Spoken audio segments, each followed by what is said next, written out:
Bonjour, chers internautes de Wassare Célébrité, Darlene ak Jam, et bienvenue dans votre rubrique K sur le plat. Comme d'habitude, K yëpp lay jël dafa nekk sur le plat ngeen tànn si bu leen neex. Pawlish Mbaye Soumboulou tey moo doon actualité mooy doon lu def buzz si dëkk bi fu mu toll nii. Gannaaw ba Pawlish Mbaye ak kii di Mbaye Kouthia amee ay problème luñ jote woon mooy kii di Mbaye Kouthia dafa génnoon si benn émission bu mu defoon fii si Wassare Célébrité ak kii di Sisa Mbène ne Pawlish day jaay ay volet. Gannaaw bu mu yëkkatee kàddu yooyu nag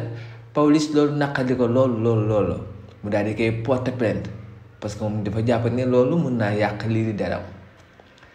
bu nga porter plainte ku si mel ni ñoo xam ne ay kilifa la nekk si réew mi ñu mel ni Makhtar Diop suba teel comme Mbaye Kouthia ñu ko waxee waxtaan si jàpp si ba Mbaye Kouthia ñu daal di koy libéré bàyyi ko mu daal di delluwaat këram. ba mu delluwaatee këram mu def benn émission ne moom ak kii di Pawlish Mbaye c'est fini jeex na dootuñu wax. di démb daal di defaraat ku si mel ni Abdoulaye Diop xaas defar bu mu baax si biir defar boobu la Mbaye Kouthia daal di dem këram xaas waaye mu fekk fa kii di Soumboulou nag moom moo jël ay conseils di ko jox kii di Mbaye Kouthia naan ko boo doon ruus sax tey doo mën a toog fii ba jàkkaaroo kii munoo ma respecté te doo respecté sama bàyyi doom.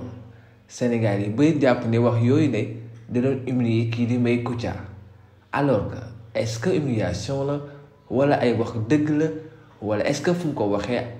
foofay place bi peut-être ñu bëri nañ jàpp ne moo na ko waxee noonu waaye war koo waxee devant les caméras mu doon toole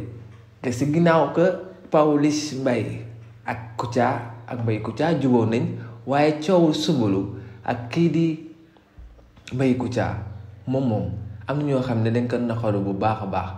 ñu bëri ñoo ngi xas Mbaye Kouthia naa da nga war a am fulla si liggéey bi fii Dakar Njaay la boo amul fulla nit ñi dinañ la jëggatee jàll la te doo am dara loo yóbbu waaye tamit duñ la respecté benn yoon te sa caméra bii nga yor wala sa portable bii nga yor mën na laa may ay milliards donc danga ko war a fonk bu baax a baax. humiliation la ou pas en tout cas Sénégal yi ñu si débattre bu baax a baax ba ku nekk ak sa avis. Mais selon moi peut-être yedd la mais fu mu ko yeddee foofu baaxul. mbokk internet yi Wassare Célébrité lii looy leen tey seen biir rubrique K sur le plat comme d'habitude K yëpp lañuy jël dafa leen sur le plat ngeen tànn si bu leen neex.